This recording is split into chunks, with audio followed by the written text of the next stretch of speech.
नमस्कार, आप सभी दर्शकों का स्वागत है जेएमपी वेदर यूट्यूब चैनल पर। दोस्तों, आज 26 मई 2024 से आने वाले 4 सप्ताह 28 दिन के मौसम पूर्वानुमान के साथ में हूँ जितेंद्र दागी। मौसम पूर्वानुमान के इस वीडियो में जानेंगे 26 मई से लेकर 22 जून के बीच देश में कौन कौन सा मौसम में सिस्टम बनने की संभावना है।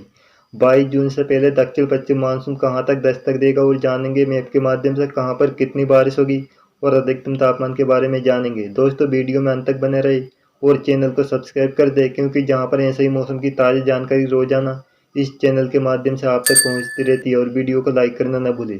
यह वीडियो अधिक से अधिक शेयर करें ताकि सभी तक यह जानकारी पहुंच। आइए सबसे पहले बात करते हैं वेदर सिस्टम की। आने वाले 28 दिन के दौरान 26 मई से लेकर 22 जून तक कौन कौन से मौसम में सिस्टम बनने की संभावना है। इस समय बंगाल की खाड़ी के उत्तर पूर्वी क्षेत्र, गांगे पश्चिम बंगाल, बांग्लादेश के दक्षिण में दूर बंगाल की खाड़ी में साइक्लोन स्टॉर्म में रेमाल बना हुआ है। इसका नाम रेमाल चक्रवाती तूफान है। ये उत्तर दिशा में आगे बढ़ते हुए अगले 24 घंटे के दौरान आज शाम या देर रात तक गांगे पश्चिम बंगाल के दक्षिण पूर्वी क्षेत्र, बांग्लादेश के तटीय इलाकों से टकराने की संभावना है। 24 घंटे के दौरान यह सीवियर साइक्लोन स्टॉर्म के रूप में मजबूत होगा। हवा की रफ्तार 100 किलोमीटर से लेकर 125 किलोमीटर प्रति घंटे तक पहुंच सकती है। जैसा कि इस साल प्री मानसून सीजन का पहला चक्रवाती तूफान बंगाल की खाड़ी में बना है। ये लगातार उत्तर या उत्तर पूर्वी दिशा में आगे बढ़ते हुए बांग्लादेश में पहुंचने के बाद साइक्लोन स्टॉर्म 27 मई की शाम तक डिप्रेशन के रूप में कमजोर पड़ेगा। 5 जून के आसपास अंडमान सागर के उत्तरी भाग पर एक और सिस्टम बनेगा। यह लो प्रेशर एरिया सिस्टम के रूप में या डिप्रेशन के रूप में म्यांमार की तट की ओर आगे बढ़ते हुए 8 जून को कमजोर पड़ेगा। वहीं 20 जून के बाद बंगाल की खाड़ी के दक्षिण पश्चिमी क्षेत्र, तटीय आंध्र प्रदेश के आसपास मानसून सीजन का पहला लो प्रेशर एरिया सिस्टम बनने की संभावना है। वहीं अरब सागर की बात की जाए तो अरब सागर के पूर्वी मध्य क्षेत्र, पश्चिमी तटीय इलाकों से दूर पश्चिम में 8 से लेकर 11 जून को लो प्रेशर एरिया सिस्टम बनने की संभावना है। वहीं 17 जून से अरब सागर के दक्षिण पूर्वी क्षेत्र में लो प्रेशर एरिया सिस्टम बनेगा। यह उत्तर दिशा में आगे बढ़ते हुए 22 जून तक डिप्रेशन के रूप में गुजरात, सौराष्ट्र, कच्छ के तटीय इलाकों को प्रभावित कर सकता है। इसके अलावा पश्चिमी विक्षोभ की बात की जाए तो 8 से लेकर 11 जून, 18 से लेकर 21 जून को सक्रिय पश्चिमी विक्षोभ उत्तर पश्चिम भारत को प्रभावित करने की संभावना है। वेदर सिस्टम के बाद अब जानते हैं दक्षिण पश्चिम मानसून आने वाले 28 दिन के दौरान कहां तक दस्तक दे सकता है। इस समय तक दक्षिण पश्चिम मानसून की शुरुआत की बात की जाए तो 19 मई को दक्षिण पश्चिम मानसून अंडमान निकोबार द्वीपों के दक्षिणी क्षेत्र, अंडमान सागर, बंगाल की खाड़ी के दक्षिण पूर्वी क्षेत्र, श्रीलंका तक पहुंच चुका था। दक्षिण पश्चिम मानसून आगे बढ़ते हुए 24 मई तक अरब सागर से लगे हुए हिंद महासागर के दक्षिण पूर्वी क्षेत्र तक पहुंच चुका है। इसके अलावा श्रीलंका के ज्यादातर भाग, मध्य बंगाल की खाड़ी, म्यांमार के आधे भाग तक दक्षिण पश्चिम मानसून ने दस्तक दे दी है। दक्षिण पश्चिम मानसून आगे बढ़ते हुए संभावना है कि 31 मई तक दक्षिण पश्चिम मानसून अरब सागर के दक्षिणी भाग, केरल, तमिलनाडु के दक्षिणी क्षेत्र, इसके अलावा पूर्व उत्तर राज्य के ज्यादातर भाग में दस्तक दे सकता है। दक्षिण पश्चिम मानसून आगे बढ़ते हुए 7 जून तक दक्षिण पश्चिम मानसून अरब सागर के मध्य दक्षिण पूर्वी क्षेत्र, कर्नाटक के ज्यादातर भाग, रायलसीमा यानी दक्षिण प्रायद्वीपीय क्षेत्र के अधिकतर भाग, बंगाल की खाड़ी के दक्षिण पश्चिमी क्षेत्र, इसके अलावा बांग्लादेश, पश्चिम बंगाल, सिक्किम के कुछ क्षेत्र तक दस्तक दे सकता है। 11 जून को दक्षिण पश्चिम मानसून आगे बढ़ते हुए मुंबई तक पहुंच सकता है। मध्य महाराष्ट्र के दक्षिण पश्चिमी क्षेत्र, कर्नाटक के उत्तरी क्षेत्र, इसके अलावा बिहार के उत्तर पूर्वी क्षेत्र तक दक्षिण पश्चिम मानसून पहुंच सकता है। 11 जून तक दक्षिण पश्चिम मानसून आगे बढ़ने के बाद मानसून कमजोर पड़ सकता है, जिसके बाद 20 जून तक दक्षिण पश्चिम मानसून आगे नहीं बढ़ेगा। 20 जून के बाद दक्षिण पश्चिम मानसून फिर से आगे बढ़ने लगेगा जब बंगाल की खाड़ी, अरब सागर में कई मौसमी सिस्टम बनेंगे। उस समय 22 जून तक दक्षिण पश्चिम मानसून महाराष्ट्र के अधिकतर भाग, विदर्भ, गुजरात, सौराष्ट्र, कच्छ के दक्षिणी भाग, मध्य प्रदेश के आधे भाग, छत्तीसगढ़ के ज्यादातर भाग, उड़ीसा, झारखंड, बिहार के अधिकतर भाग, पूर्वी उत्तर प्रदेश के कुछ एक स्थान, उत्तराखंड के उत्तर पूर्वी क्षेत्र तक दक्षिण पश्चिम मानसून पहुंच सकता है। अब जानते हैं बारिश के अनुमान के बारे में। 26 मई से लेकर 1 जून यानी पहले सप्ताह की बात की जाए तो उत्तर पश्चिम भारत से लेकर मध्य भारत तक मौसम साफ बना रहेगा, लेकिन दक्षिण भारत, पूर्वी भारत में कई इलाकों में तेज बारिश होगी। जैसा कि पूर्वी भारत की बात की जाए तो चक्रवाती तूफान के चलते गांगे पश्चिम बंगाल, असम, मेघालय, त्रिपुरा में काफी भारी बारिश होगी। कई स्थानों पर जलभराव, कुछ एक स्थानों पर बाढ़ जैसी स्थिति बन सकती है। जबकि पूर्व उत्तर राज्य के शेष भाग, उपमध्य पश्चिम बंगाल, सिक्किम, इसके अलावा झारखंड के पूर्वी क्षेत्र, उड़ीसा के तटीय पूर्वी क्षेत्र, बिहार के उत्तर पूर्वी तराई वाले क्षेत्र, किशनगंज, पूर्णिया के आसपास गरज चमक के साथ तेज बारिश होने की संभावना है। गांगे पश्चिम बंगाल में अगले 24 घंटे के दौरान 70 से लेकर 100 किलोमीटर प्रति घंटे की रफ्तार से तेज हवा चलने की संभावना है।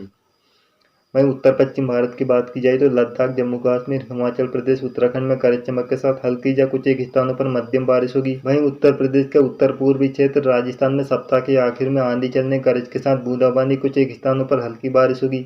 वहीं मध्य भारत की बात की जाए तो जहां पर दक्षिणी छत्तीसगढ़, मध्य महाराष्ट्र के दक्षिणी भाग में सप्ताह के आखिर में गरज के साथ बारिश होने की संभावना है।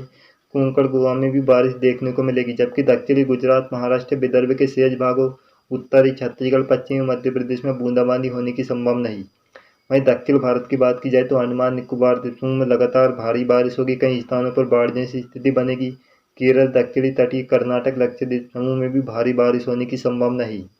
वहीं शेष दक्षिण भारत के प्रायद्वीपीय क्षेत्र में हल्की से मध्यम बारिश होगी। इस सप्ताह 26 मई से लेकर 1 जून तक अधिकतम तापमान की बात की जाए तो राजस्थान के उत्तर पश्चिमी क्षेत्र, पंजाब के दक्षिणी भाग, हरियाणा, दिल्ली, पश्चिमी उत्तर प्रदेश, उत्तराखंड में अधिकतम तापमान सामान्य के मुकाबले 4 से लेकर 6 डिग्री सेल्सियस ज़्यादा रहने की संभावना है।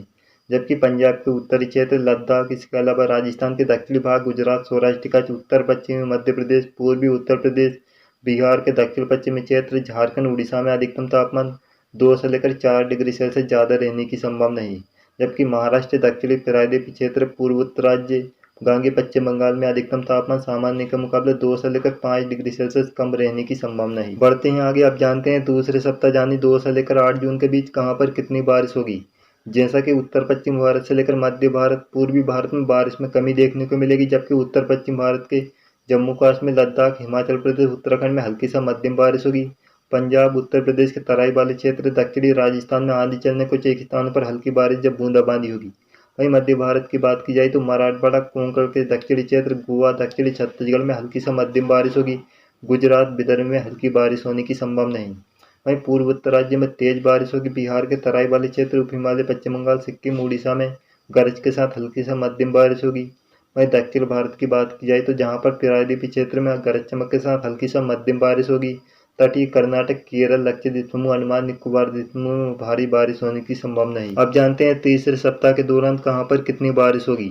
9 से लेकर 15 जून के बीच उत्तर पश्चिम भारत में, पश्चिमी विक्षोभ, पश्चिम भारत में अरब सागर में बने सिस्टम के चलते कई स्थानों पर तेज बारिश होगी। उत्तर भारत की बात की जाए तो पश्चिमी हिमालय क्षेत्र, लद्दाख, जम्मू कश्मीर, हिमाचल प्रदेश, उत्तराखंड में तेज बारिश होगी। जबकि पंजाब, हरियाणा, दिल्ली, चंडीगढ़, पश्चिमी उत्तर प्रदेश, राजस्थान के पश्चिमी क्षेत्र में गरज के साथ हल्की बारिश होने, आंधी चलने की संभावना है। पूर्वी राजस्थान, उत्तर प्रदेश के उत्तर पूर्वी क्षेत्र में तेज बारिश होगी। वहीं पश्चिम भारत की बात की जाए तो गुजरात, मध्य महाराष्ट्र के उत्तरी क्षेत्र में तेज बारिश होगी। कोंकण, गोवा में भारी बारिश होने की संभावना है। वहीं मध्य भारत की बात की जाए तो पश्चिमी मध्य प्रदेश में हल्की से मध्यम बारिश होगी, जबकि छत्तीसगढ़ में मौसम साफ बना रहेगा। पूर्वी भारत की बात की जाए तो बिहार, झारखंड के पूर्वी क्षेत्र, उड़ीसा के पूर्वी क्षेत्र, पश्चिम बंगाल, सिक्किम में तेज बारिश होगी। पूर्वोत्तर राज्य में भारी बारिश होने की संभावना है। वहीं दक्षिण भारत में गरज चमक के साथ हल्की से मध्यम बारिश होगी, कई स्थानों पर तेज बारिश होने की संभावना है। आखिर में जानते हैं चौथे सप्ताह कहां पर कितनी बारिश होगी, क्या मानसून सक्रिय होने की संभावना है। 16 से लेकर 22 जून तक जैसा कि दक्षिण भारत में बारिश बढ़ती हुई दिखाई दे रही है। अरब सागर में मजबूत सिस्टम के चलते कई स्थानों पर भारी बारिश होगी, खासकर पश्चिमी तटीय इलाकों से लेकर मध्य भारत तक। अगर उत्तर पश्चिम भारत की बात की जाए तो जम्मू कश्मीर, हिमाचल प्रदेश में तेज बारिश होगी, लद्दाख, उत्तराखंड में हल्की से मध्यम बारिश होगी। जबकि पंजाब, राजस्थान में गरज चमक के साथ हल्की से मध्यम बारिश होगी। जबकि उत्तर प्रदेश में कम बारिश होने की संभावना है। वहीं पूर्वी भारत, पूर्वोत्तर राज्य में हल्की से मध्यम बारिश होगी, बिहार में तेज बारिश होगी। वहीं देश के मध्य और पश्चिम भारत की बात की जाए तो कोंकण, गोवा, मराठवाड़ा में काफ़ी भारी बारिश होने की संभावना है। मध्य महाराष्ट्र, विदर्भ, दक्षिणी गुजरात, सौराष्ट्र के दक्षिणी भाग, मध्य प्रदेश के दक्षिण पश्चिमी क्षेत्र में तेज बारिश होगी। दक्षिणी छत्तीसगढ़ में भी तेज बारिश होने की संभावना है, शेष स्थानों पर हल्की से मध्यम बारिश होगी। वहीं दक्षिण भारत की बात की जाए तो कर्नाटक, केरल में भारी बारिश होगी, शेष स्थानों पर तेज बारिश होने की संभावना है। दोस्तों, यह था आने वाले 4 सप्ताह 28 दिन का मौसम पूर्वानुमान। ये वीडियो आपको कैसा लगा हमें कमेंट में जरूर बताइए। अगला आने वाले 4 सप्ताह 28 दिन का मौसम पूर्वानुमान का वीडियो 6 जून 2024 को अपलोड किया जाएगा। इससे पहले 31 मई को जून और जुलाई महीने के लिए मौसम पूर्वानुमान का वीडियो अपलोड किया जाएगा। आप सभी का बहुत बहुत धन्यवाद। हमें दीजिए इजाज़त।